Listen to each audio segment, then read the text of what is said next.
More sanctions slapped on North Korea. This time it's two Chinese firms for helping North Korea evade sanctions by using ships to illegally transfer oil to the regime.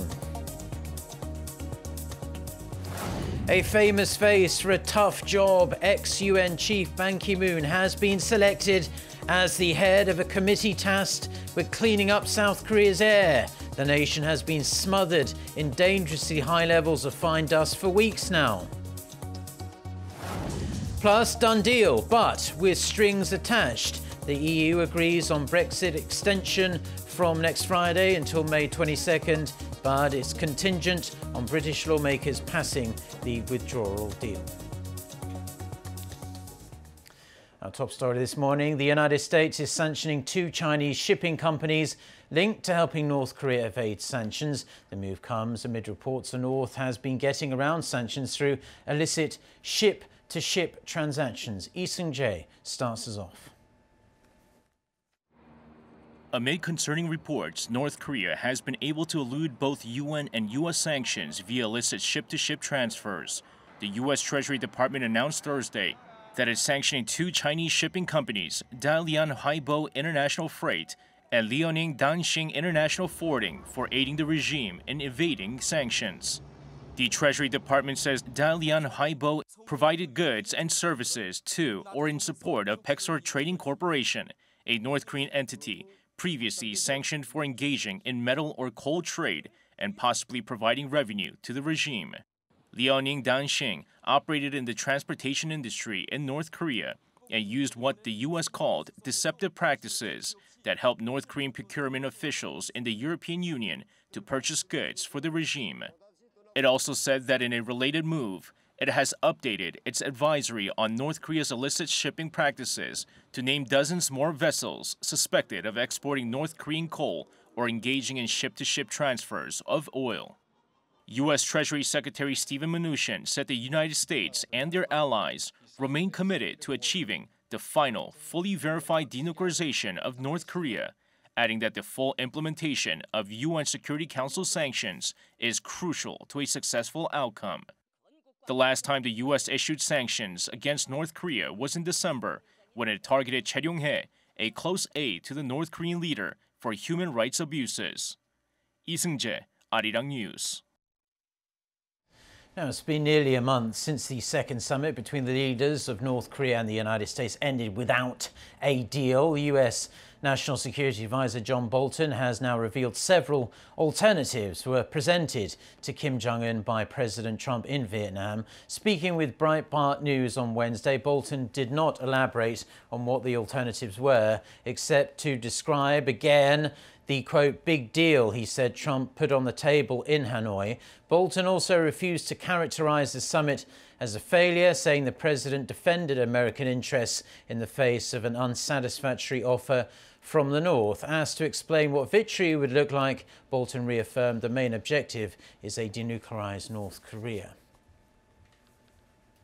North Korea will have its first meeting of the new parliament next month after its recent rubber stamp election of deputies. The regime's state-run Korean Central News Agency reports the North will hold the first session of its 14th Supreme People's Assembly on April 11th. The Assembly is the regime's parliament that ratifies decisions made by the ruling party, enacts laws and reviews the state budget. Just under 690 deputies were elected last week, and for the first time, Kim Jong-un was not included. The meeting draws attention to what changes the regime might make on its ruling system and personnel, as well as on foreign policies and its nuclear missile programs.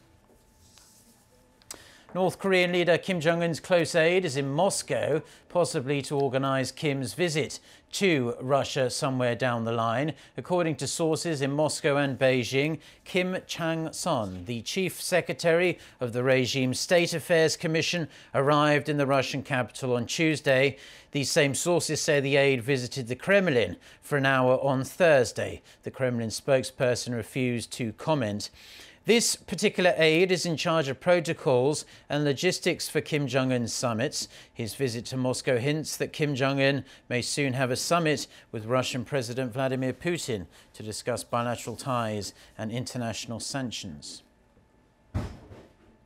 The EU says it agrees with South Korea that the world should work to maintain the current momentum for dialogue between North Korea and the United States. South Korea's Foreign Affairs Ministry says Seoul's nuclear envoy Lee Do-hoon sat down with Federica Mogherini, the EU's High Representative of the Union for Foreign Affairs and Security Policy, on Wednesday to share their reviews on North Korea's denuclearization. He also relayed the latest developments on the Korean Peninsula and Seoul's policies to the EU Political and Security Committee, where he reiterated the importance of resuming Pyongyang-Washington talks very soon.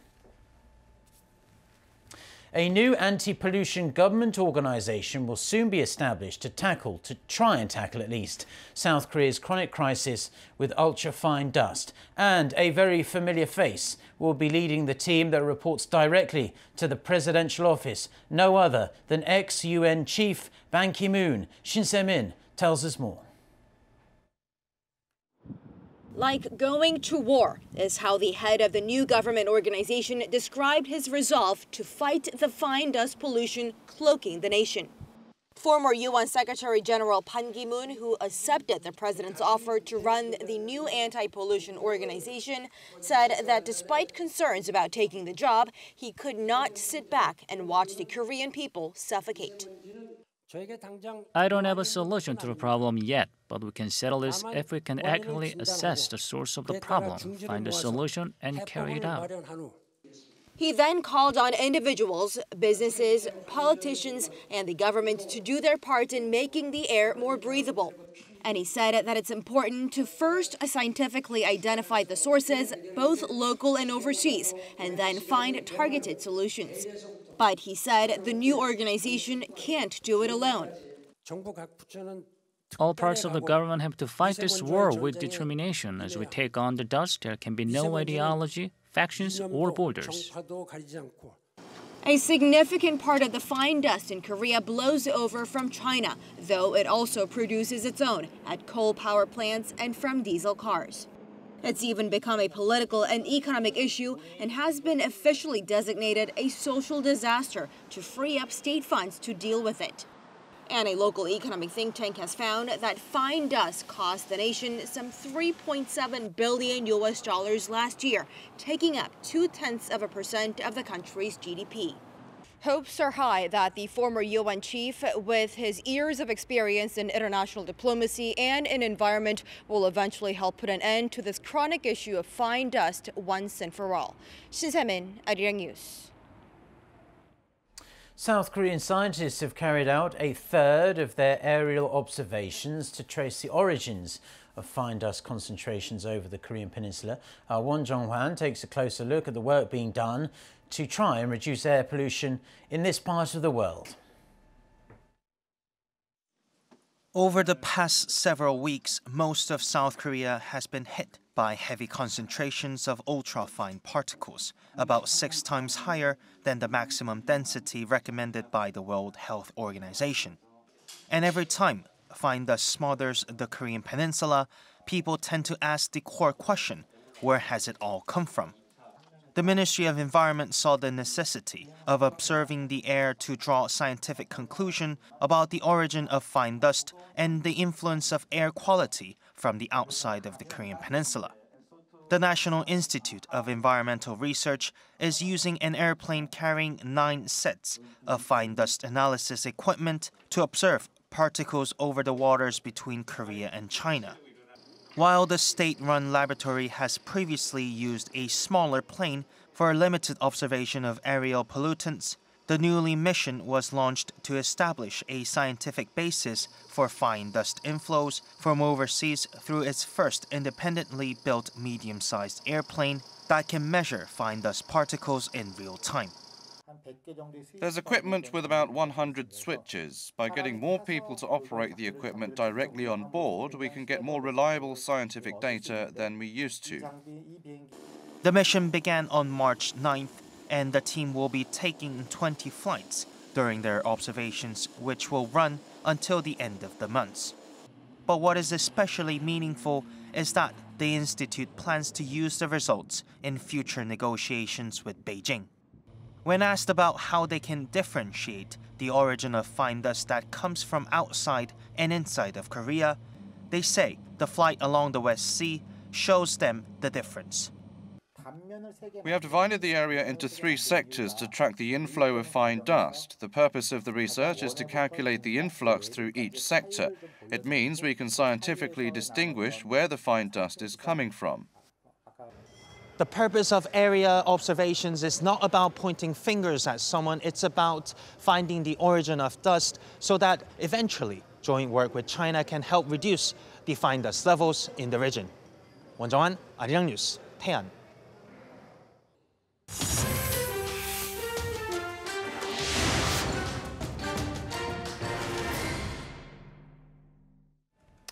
EU leaders have agreed to British Prime Minister Theresa May's request to delay the Brexit process, postponing the divorce date beyond March 29th. After a summit in Brussels that went late into the night on Thursday, EU leaders allowed Brexit to be delayed until May 22nd if Mrs May's withdrawal agreement is passed by British MPs in a vote next week. If the deal is not approved, the European Commission says an extension until April 12th will apply, giving the UK time to get the deal through. May again called on UK lawmakers to pass her deal in order to put an end to what she called uncertainty. President Trump says the US will soon officially recognize the contested Golan Heights region as a part of Israel, overturning long-standing US policy on the issue. Noah Ram with the details. Thursday's announcement gives Israeli Prime Minister Benjamin Netanyahu a huge foreign policy victory in the middle of his re-election campaign. The president's announcement also comes as Netanyahu faces an almost certain corruption indictment following an announcement by his country's Attorney General. Trump's tweet also comes just a few days before both leaders are due to meet at the White House. Previous US administrations have treated the Golan Heights as occupied Syrian territory in line with UN Security Council resolutions. In his tweet, President Trump wrote the Golan Heights was of critical strategic and security importance to the state of Israel and regional stability. Netanyahu quickly expressed his gratitude. We are deeply grateful for the U.S. support. We're deeply grateful for the unbelievable and unmatchable support for our security and our right to defend ourselves, and everything that you do on behalf of Israel and for the state of Israel in so many forms. The move, however, will draw international opposition, like his decision to recognize Jerusalem as Israel's capital. The latest announcement would mean Washington would be breaking the post-war norm of refusing to recognize the forcible annexation of the region. Israel captured the Golan Heights from Syria in 1967 during the Six-Day War.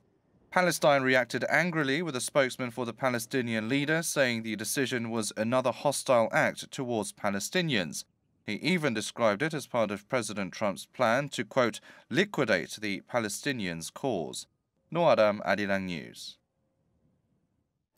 Now staying with international news, more than 80 people have died after a ferry sank in the Tigris River near Iraq's city of Mosul. The overloaded vessel was carrying families celebrating the Kurdish New Year and Mother's Day. Reports suggest nearly 200 people were on board. Officials say many of the dead were women and children who could not swim. The Prime Minister of Iraq has ordered a probe into the disaster. Authorities had reportedly warned about rising water levels as the gates of the Mosul Dam had been opened, and some are accusing the ship operator of ignoring that advice.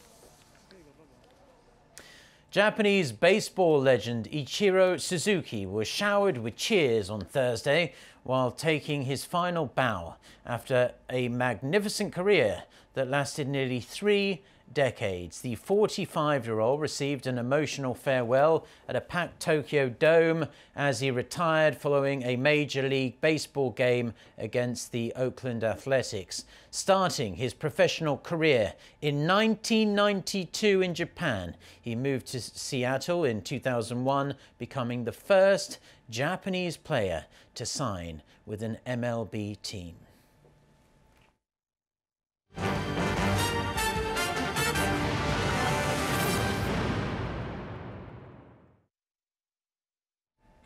Now it's going from bad to worse for singer and TV star Jung Joon-young. He has been arrested following accusations of secretly filming and sharing sex videos with his friends. He admitted to the charges against him on Thursday. The 30-year-old recorded sex videos of about 10 women he slept with and shared them with his friends via a mobile messaging service. One of those friends is said to be former now Big Bang member Seungri, who is also being investigated for a drug and sex scandal himself. Seungri denies those allegations. Now, President Moon Jae-in has repeatedly emphasized that finance is the key to achieving innovative growth. On Thursday, he announced a new set of plans to better support South Korea's financial sector. Park Hee-jun reports. President Moon Jae-in has promised to provide around $89 billion to innovative small and mid-sized companies over the next 3 years through the reform of credit rating procedures. This came during a meeting with business leaders and government officials in Seoul on Thursday, aimed at exchanging ideas on ways to foster innovative growth in the finance sector. 혁신금융이 창업기업과 중소기업의 동맥입니다. 금융이라는 동맥이 잘 뚫려 있어야 혁신의 심장이 쉬지 않고 고동칠 수 있습니다. The president highlighted the need to evaluate firms by their ideas and technology. He said those with strong potential in such areas will receive higher credit ratings.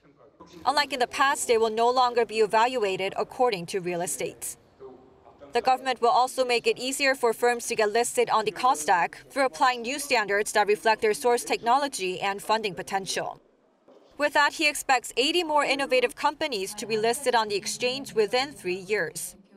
The president has also vowed to support the manufacturing and service sectors with sufficient funding. $53 billion of policy funds will be invested in promising service sectors, including tourism and health and Medicare, which, according to President Moon, should ultimately create 130,000 new jobs.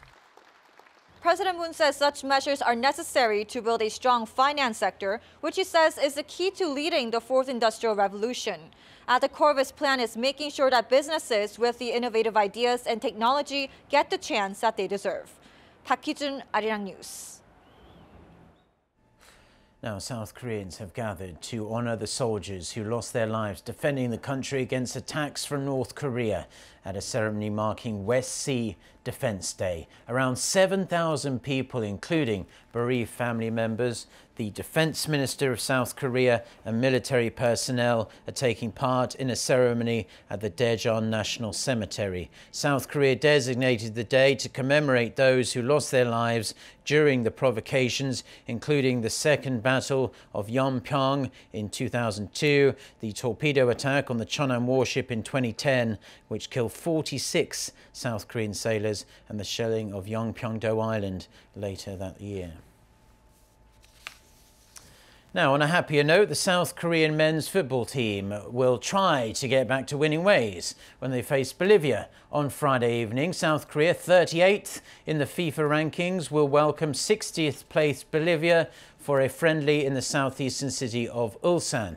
It's the Taeguk Warriors' first match since they were eliminated from the Asian Cup by the eventual champions Qatar back in January. With 2 friendlies scheduled for March, South Korea is getting ready for World Cup qualifying that starts in September. South Korea's match against Bolivia kicks off at 8 p.m. Korea time. Staying with sports, a brand new season for Korea's professional Baseball League is just around the corner. To build up the excitement before the opening games, the KBO held a media day and fan fest. Our Seok Bin takes us to the scene. With only 2 days left until the Korea's professional baseball season this Saturday, the KBO held a media day and a fan fest for baseball fans to see their heroes and hear what they had to say about the upcoming season. This year's KBO Media Day was held at KoX in southern Seoul, where hundreds of fans of all 10 baseball teams gathered ahead of the new baseball season. Excited fans had the chance to meet their favorite players, get autographs, and take photos together. I'm a fan of Tusan Bears. I wish for the players to avoid injury and end the season with a smile. As a fan of Kia, they had a poor season last year, but I hope they can get better results with no injuries and give the fans more happiness this season. I'm a fan of Lotte, and this year the team's strategy seems to have gotten better. So I have the expectation that this year Lotte can win. At the media day, the KBO introduced its new slogan for the season, Be Together, Clean Baseball. The slogan was made to highlight how the league aims to be fair and equal. The coaches and players from all 10 teams also had a chance to say what their goals are for this season. I hope my own baseball performances can be good, and even though I'm here instead of my teammate, I'm really glad to be at this event and get to meet all the fans before the season starts. Last year is in the past and a new season is here. By taking the winning energy from last year, we will do our best to get great results this season as well. With fans and players of all teams having the same hopes of coming out on top when the season ends this fall, it's now all up to the players to play well, play fair, and give the fans an enjoyable and exciting season of baseball. 서보빈, Arirang News.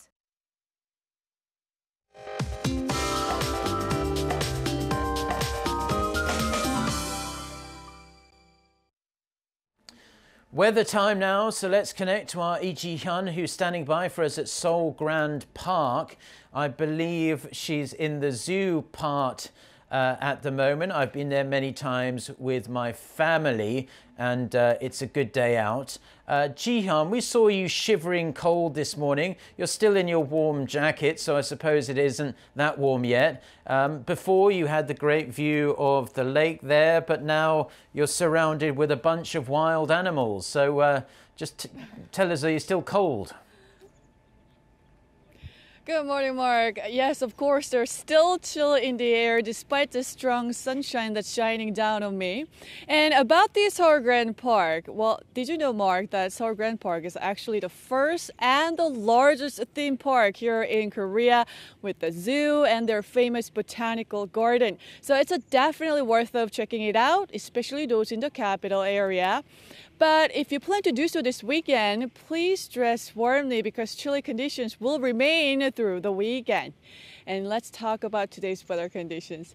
I mean, what a cold morning to start out the day. Morning lows in Seoul were at -1 degree, but felt more like -6 degrees. Meanwhile, a cold wave advisory has been issued for many central regions and areas where morning lows have dropped more than 10 degrees Celsius compared to the day before and will remain chilly all day. And the brief spring cold snap will be with us through the weekend, so stay covered up. And morning lows in Seoul will be around freezing until Sunday. Daily highs will be a few notches lower than yesterday across much of the country and at 9 degrees Celsius here in the capital. But we'll have this mostly sunny skies throughout the day and there will be normal to good air quality across much of the country. So despite the chilly weather conditions, it might be a good idea to go for an afternoon stroll as long as you dress formally. That's Korea for you, and here's the international weather for viewers around the world.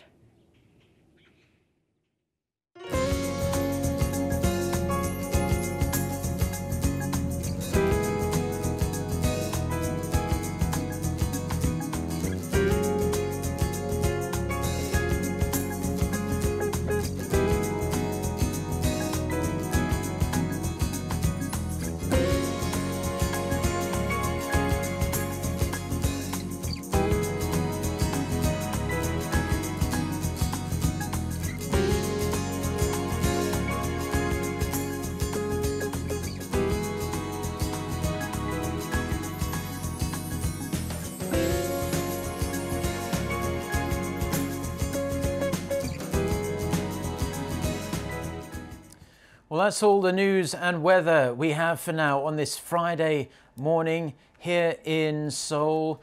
Do stay tuned to us on Arirang TV, and a reminder, we have our next newscast at noon Korea time with our very own Lee Ji-hyun. But if we don't see you, have a wonderful weekend. The weather promises to be pretty nice here if you're watching us in Korea. Until next time, goodbye.